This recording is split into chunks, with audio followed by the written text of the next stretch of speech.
Hello and welcome once again to my side of YouTube. This is Luthier574, and in this video I want to, I guess I'm going make a decent movie review of The Incredibles.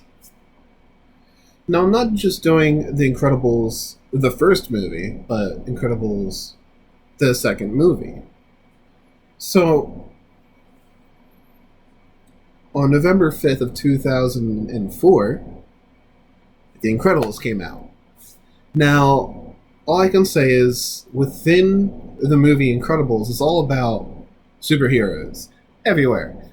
And the fact that there are people that are labeled as supers, basically, you can already get the gist of what's going on. It's a world filled with normal people and supers who go around saving people alongside with people trying to be a part of the normal society of other people.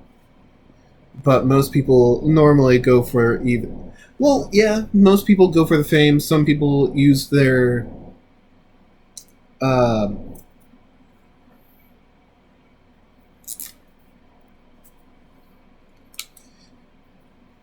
their abilities to do good. Wait, I think I already said that. Yeah, people use their abilities for good.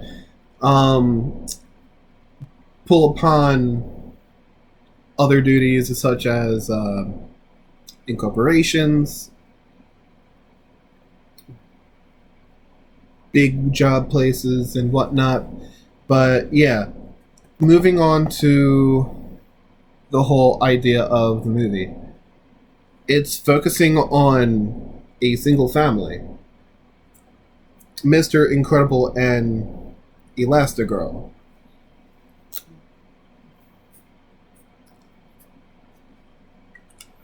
So,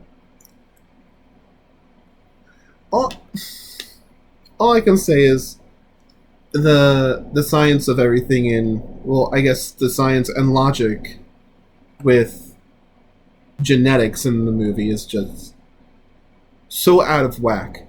It's because when it comes down to genetics passing down from parents, it also goes into genetics from, okay, the genetics from the mom and dad.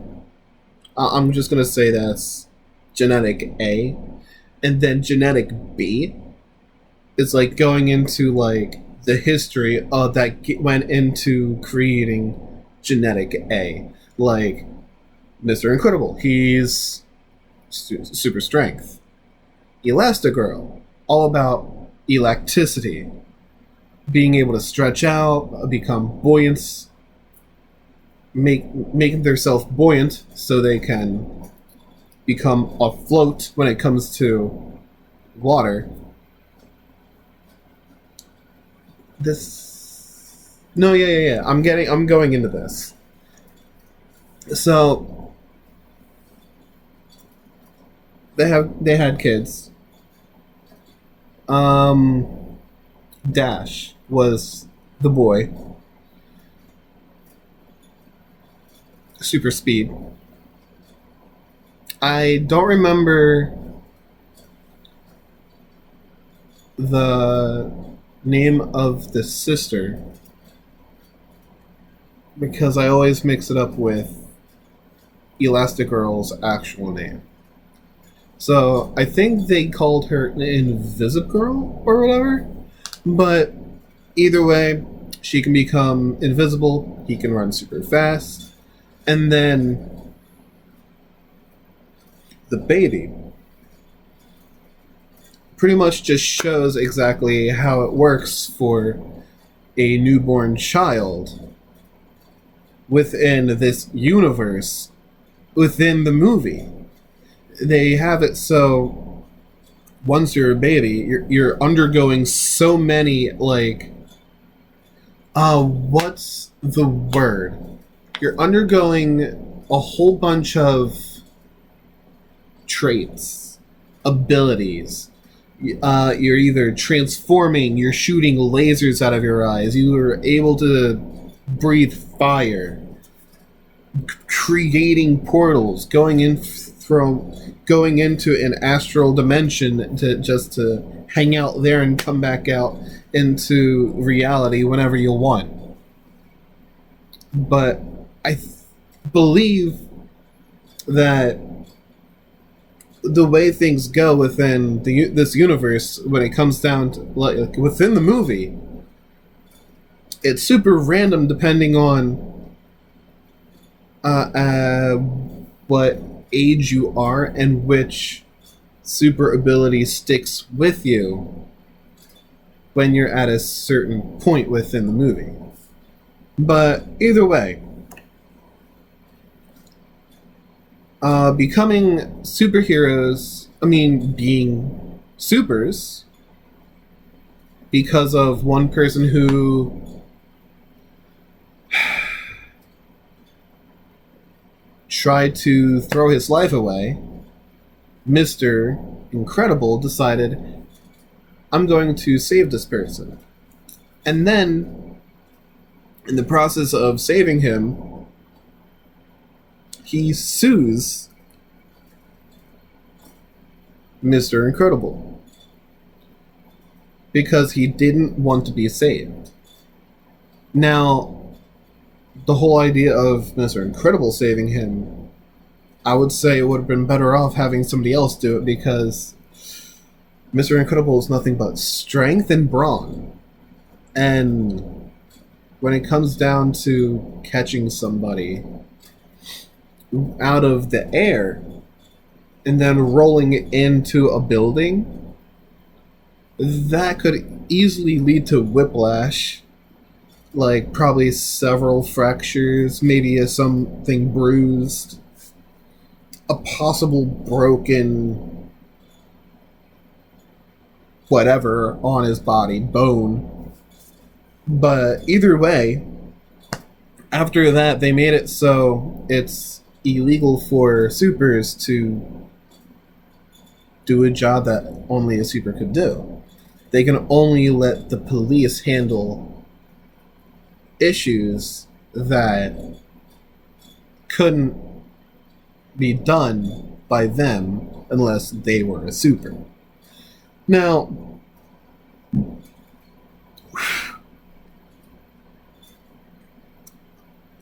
what was... Yeah.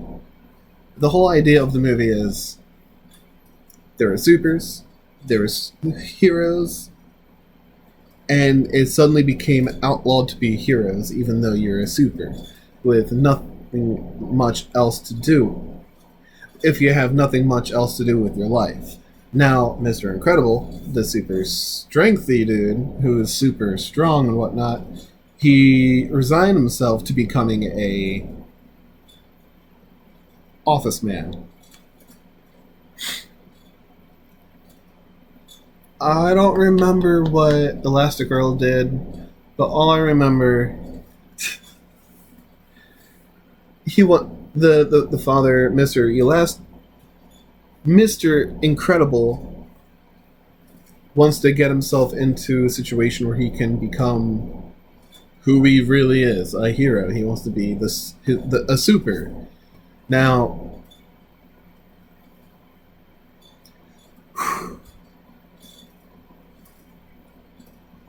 I'm going to by far pass a whole lot of stuff.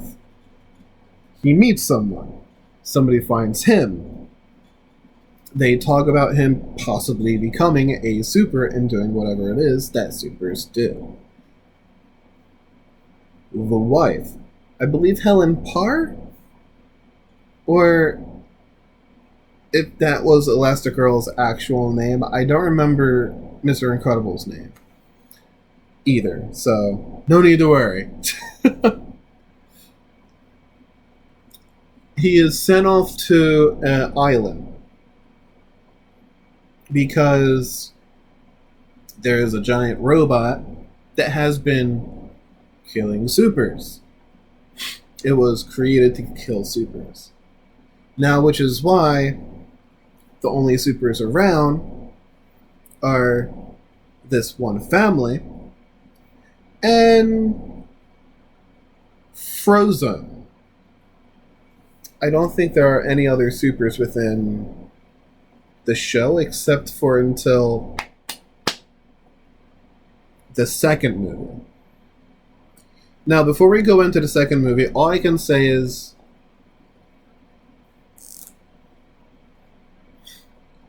the movie itself, creative wise, it was done very well. But all I can say is, without having, I don't really have much to say about it because there's not much constructive criticism I can really put into it because I'm a really simple person when it comes to animated shows, animated movies. If it's funny, I'll laugh, but when it comes down to story, there's not much that can really take me in that'll get me too interested in it. But the way the pacing of the story seemed, it seemed very drawn out until halfway into the movie, and then everything just started barreling past super quick. Like, it had a decent build up. We had the origin of how Mr. Incredible and Elastigirl met. Cool. Then later on, they had kids. They were a family. And when it came down to it, the villain itself was this kid who idolized Mr. Incredible because he was Mr. Incredible's number one fan. And because of the fact that Mr. Incredible saw him as just a nuisance, he was just like, no. So, it was very predictable. At the moment when I first watched it, I was like, yeah, this is really nice. But watching it again, I'm just like, it wasn't a great movie, but it was good. It was okay. It was the same thing with I'm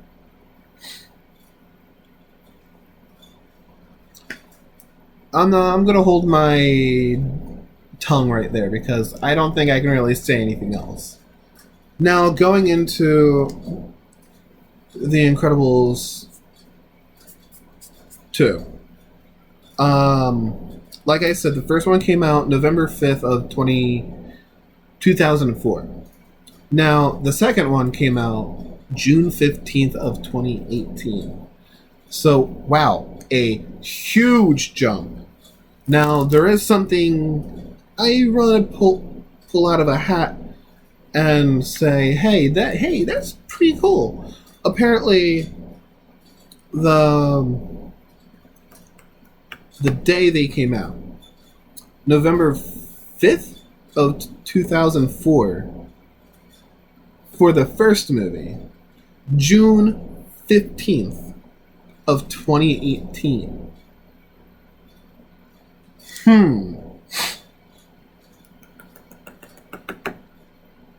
15 is basically just a 5 with a 10 with a 1 right next to it, so they could have pulled something together to probably make it so there would end up being a third movie. But I don't think that's ever going to happen because watching the second movie, it's like they really didn't want to make the second movie in the first place. There wasn't much that happened. The whole idea for me when it came down to The Incredibles 2 was at the end of the first one, they just found out that their baby is undergoing a whole metamorphosis with his abilities, his super abilities. He's transforming, he's being able to, he can generate heat from its body.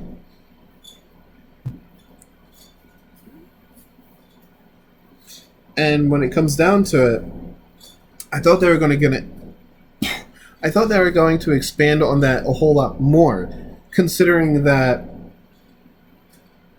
2004, when I first watched the first movie, I was at least, how old was I? I am 28 now. So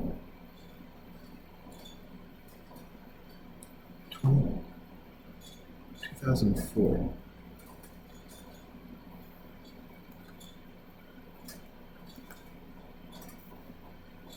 I don't want to say 14. It could have been around that age. Or a bit younger. 7? No. Well, all I can say is around 2018. I was in my 20s. Or at least close to being 20. No, yeah. I was in my, I'd say early, close to late 20s.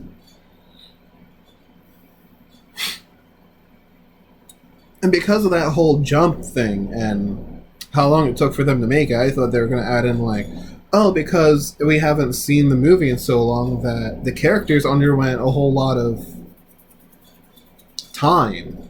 That everyone's grown, that everyone's at least a different look.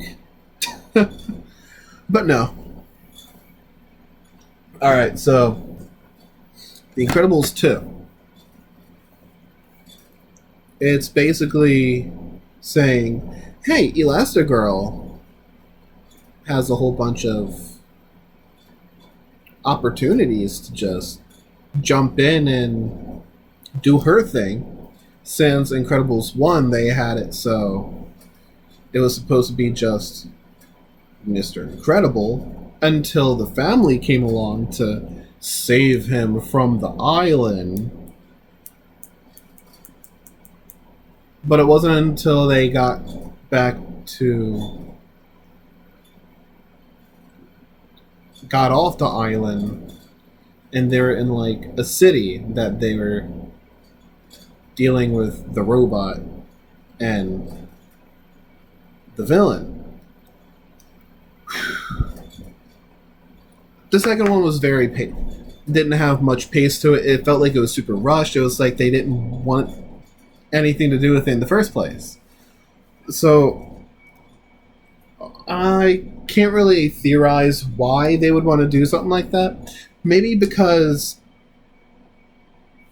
when it comes down to movies from 2004, 2007, and then having a movie of it being remade close to 2020, like back when The Hulk, the movie The Hulk was around, like when you could go to the movie theater and watch The Hulk, and as soon as he punches the mirror, me shitting myself in the theater wasn't enough for me to be like, oh, yeah, that got my attention.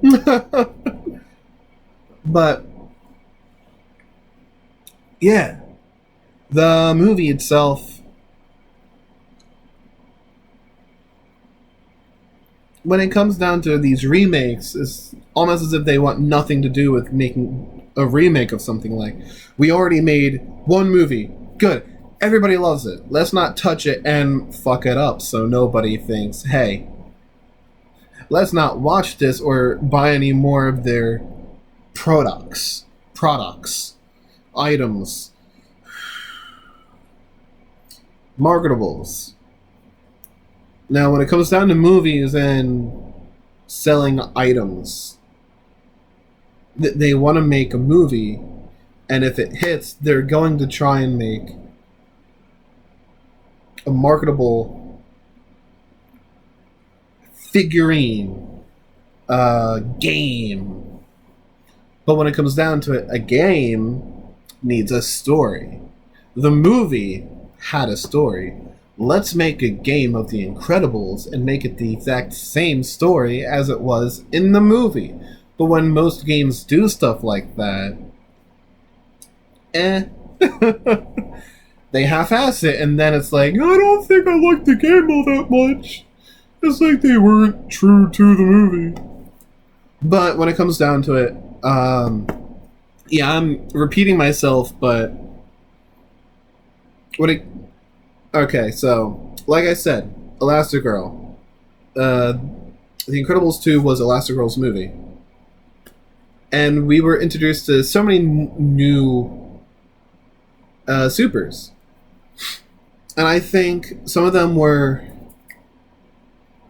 old supers, but we had it so I think one of the supers was a villain. Most of the supers, no. Yeah. The villain was hypnotizing people. Was using some sort of, I would say, frequency to be like, oh yeah, you can't see me. You see nothing, and this person is clearly crazy because they can see me. But they didn't put too much time. I would say, yeah, they probably did put a whole lot of time into making the movie. The frames, the side-by-sides, the scenes, the backgrounds. Everything was very colorful. All I can say is there's a whole lot of action. There was a whole lot of, ooh, that's shiny. Ooh, that person can do that. This is that person's ability. This is a new person. They have an ability. Check out what it is. Even though it's stupid, they're still important somehow. Why? I don't know. But all I can say is The Incredibles 2 was a huge bummer for me because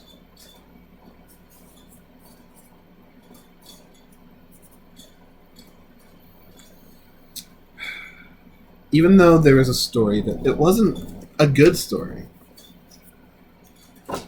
Now, if you're wondering what I was doing this whole time and why I even had this in the first place, I had to write down exactly when the movies came out because I have a bad memory. Like I said, I couldn't even remember how old I was in 2004, 7, 9,